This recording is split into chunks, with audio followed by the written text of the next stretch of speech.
Students, Sandeep Kumar की commerce की class में आपका स्वागत है।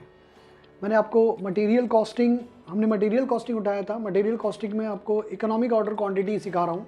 इकोनॉमिक ऑर्डर क्वांटिटी में हमने सिंपल पैटर्न का एक क्वेश्चन किया जिसको फॉर्मुलेशन के थ्रू, मतलब फॉर्मेट दिया रहता है या फॉर्मूला दिया रहता है, फॉर्मूले के थ्रू सॉर्ट आउट मतलब सॉल्व करना है। और हमको ये फाइंड आउट करना है कि कम से कम क्वांटिटी, मतलब ऐसी क्वांटिटी जिसमें कि हमको चीपेस्ट कॉस्ट गिरे, वो क्या होता है। टेबुलर कॉस्टिंग, आपको टेबुलर मेथड भी बताया इकोनॉमिक ऑर्डर क्वांटिटी का। टेबुलर मेथड में normally tabular method normal questions में नहीं बनाया जाता है। कभी कभी अगर लॉट साइज दिए हुए हैं कि लॉट साइज मतलब हम अगर लॉट्स में मंगाते हैं मटेरियल तो हमको कई बार मटेरियल सस्ता गिरता है, मतलब डिस्काउंट मिलता है। जैसे कि अभी मैं आपको क्वेश्चन जो एक्सप्लेन करने वाला हूँ, इस क्वेश्चन में अगर आपको इकोनॉमिक ऑर्डर और क्वांटिटी आपको समझ रहा है तो आपको जो बाय करते हैं आप, जो रॉ मटेरियल आपको बाय करने के लिए ईजी पड़ेगा कि मतलब चीपेस्ट कॉस्ट जब हम ऑर्डर करेंगे तो इकोनॉमिकली मुझे किस रेंज पे मंगाना चाहिए या कितना लॉट एक बार में ऑर्डर करना चाहिए, ये इसके थ्रू मुझे पता चलता है। और इसके लिए हम लॉट साइज करते हैं। तो लॉट साइज जैसे मुझे यहाँ पर लिखा हुआ था कि अगर 500 से कम अगर आप क्वांटिटी मंगाओगे तो आपको 1200 का मिलेगा। 500 से 1000 के बीच में मंगाओगे तो आपका प्राइसिंग 1180 रहेगा।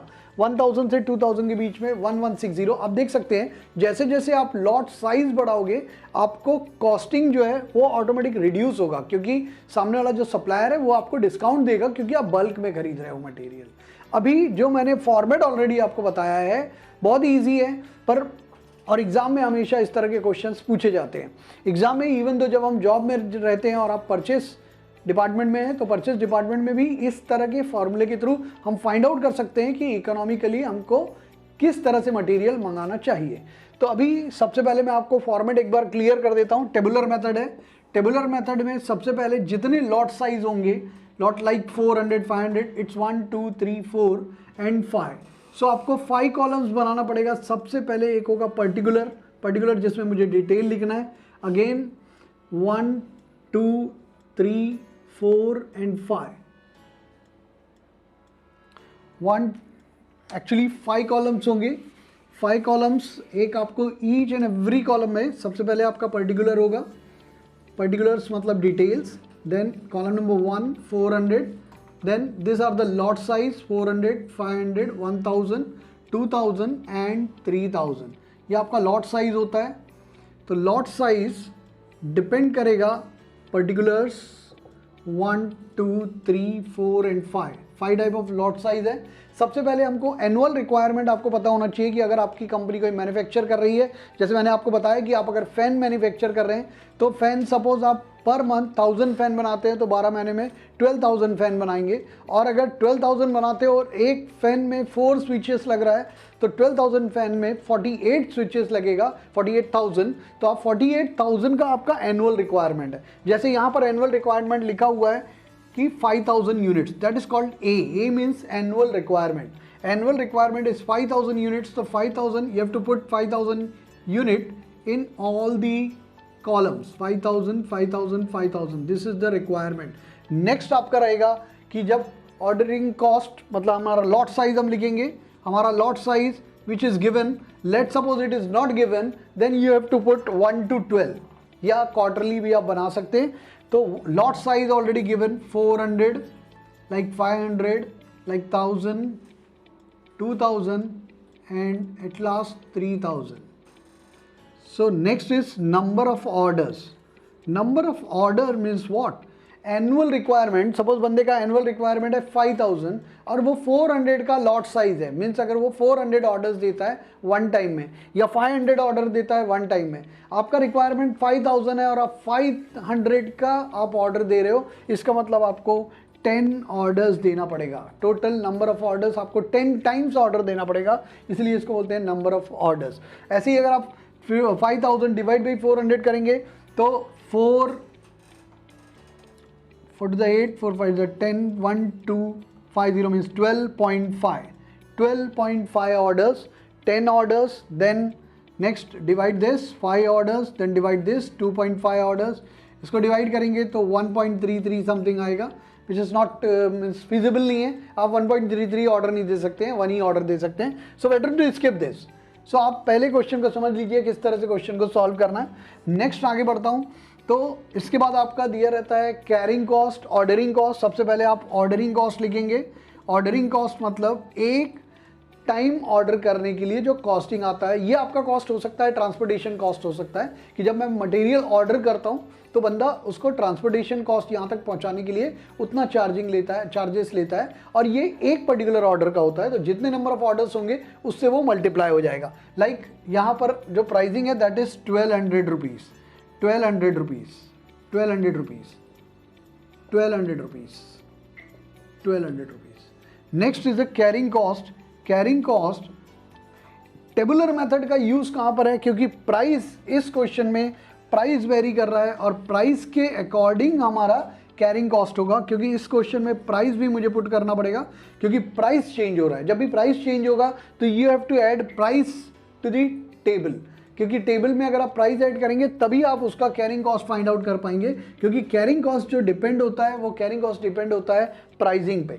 लाइक प्राइसिंग लिखा हुआ है 1200, प्राइसिंग है 1180। आप जैसे ही ज़्यादा मंगाएंगे तो आपको सस्ता पड़ेगा। 1160, then 1140, then 1120। Next is carrying cost. Carrying cost which is 20% of price. तो here the price is 1200, 1200 का 20% is 240, 1180 इसका 20% means 236, 2% 232, 228 एंड 224। ये आपका कैरिंग कॉस्ट है। अब आपको ordering cost, total ordering cost, total ordering cost and total carrying cost.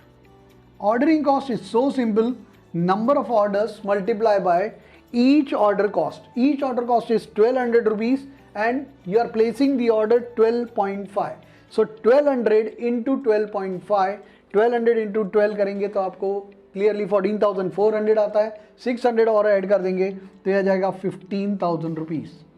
Next 1200 into 10 करेंगे 12,000 rupees.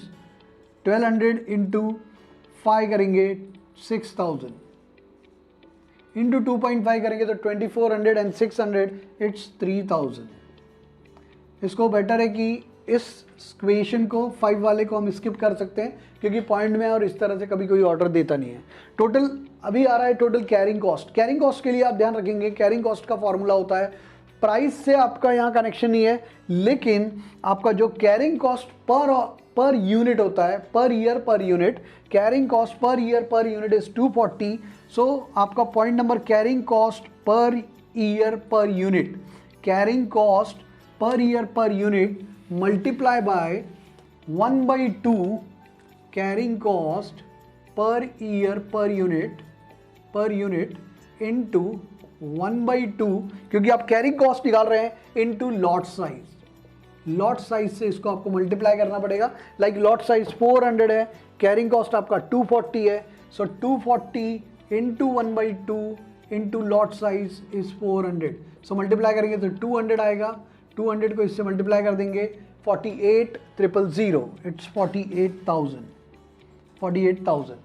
Same इसी पैटर्न में आप दूसरा भी करेंगे 250 इंटू, क्योंकि 500 को हाफ करना पड़ेगा, रूल है, फॉर्मूला है carrying cost into 1/2 into lot size.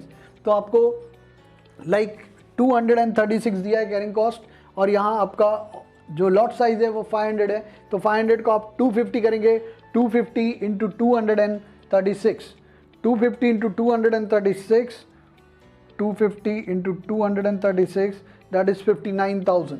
सो आपका जैसे जैसे आपका लॉट साइज बढ़ेगा आपका कैरिंग कॉस्ट भी इंक्रीज होता जाएगा। तो कैरिंग कॉस्ट देखिए नेक्स्ट लेवल पे आपका लॉट साइज है 1000 को पहले हाफ कर देंगे, 500 आएगा, 500 into 232, 500 into 232 that is 1,16,000। Next आपका 2000 है, 2000 को पहले हाफ कर देंगे, 1000 आएगा, इंटू 228, 2,28,000। ये दोनों अगर कॉस्टिंग आपकी ऐड कर दिया जाए, इसके बाद प्राइस को अगर ऐड कर दिया जाए तो जो आपका लोएस्ट कॉस्ट होगा वो हमारा आंसर होगा। लाइक प्राइस कैसा कि 5000 इंटू इस प्रोडक्ट का प्राइस है 1200 rupees, 5000 into 1200 rupees, 5000 into 1200 that is 60 lakh rupees. Same 5000 into next हमारा जो प्राइसिंग है दैट इज 1180। तो जैसे जैसे आप ज़्यादा लॉट मंगाते हैं तो आपका प्राइसिंग उतना रिड्यूस हो जाता है क्योंकि आप लॉट में मंगा रहे हैं। तो आपको मल्टीप्लाई यही करना है कि नेक्स्ट लेवल पे लाइक एग्जांपल 5000 यूनिट्स इंटू 1200 आपका कॉस्टिंग आएगा, 5000 इंटू 1180 कॉस्टिंग आएगा, 5000 इंटू 1160 आपका कॉस्टिंग आएगा। ये तीनों लास्ट के आइटम को आप ऐड करेंगे, ऐड करके जो सबसे लोएस्ट कॉस्ट होगा वो हमारा इकोनॉमिक ऑर्डर क्वांटिटी होता है। ये टेबुलर मेथड था। टेबुलर मेथड में एक बार आपको क्लियर कर लेते हैं टेबुलर मेथड कहाँ पर यूज़ किया जाता है। इकोनॉमिक ऑर्डर क्वांटिटी में टेबुलर मेथड वहीं पर यूज़ किया जाता है जहाँ पर लॉट साइज के कारण प्राइस वेरी हो रहा है। अगर लॉट साइज दिया है लेकिन प्राइस फिक्स है तो भी आपको ज़रूरत नहीं है कि इस एंड में प्राइस को ऐड करने का।